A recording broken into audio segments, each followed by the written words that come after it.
আমাদের আজকের বেড়া উপজেলার এবং আংশিক বেড়া সাথিয়ার যে একটা আসন নিয়ে যে ভাগাভাগির যে হরতালে ডাক দিয়েছে, সেই হরতালের দৃশ্য আজকের।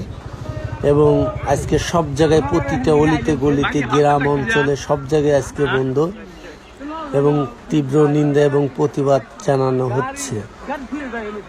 তো আসলে মোহনগঞ্জ বাজারের দৃশ্য এটা, এবং এটা হচ্ছে বেদবেড়া রাস্তার দৃশ্য। সব জায়গায় আন্দোলনের এবং আন্দোলনের ছোঁয়া পেয়েছে।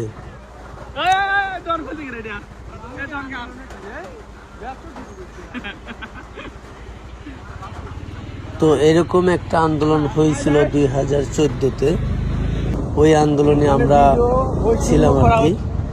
তো এখন আবার এরকম একটা আন্দোলন দেখতে পাচ্ছি। তো আসলে আমি গাড়ি নিয়ে দেখতেছি কোন জায়গার আন্দোলন কীরকম হয় আর কি। তো বিষয়টা হচ্ছে এরকম যে গ্রামাঞ্চলে আন্দোলন করে কি আদৌ কোনো লাভ হবে?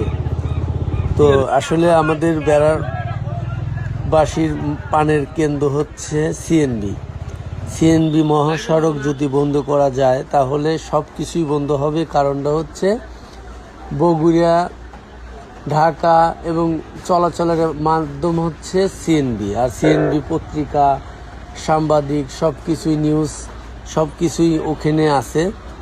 তো ওই জায়গায় যদি আন্দোলন করা যায় আমার মনে হয় পুরো বেড়াবাসীর নাম হবে।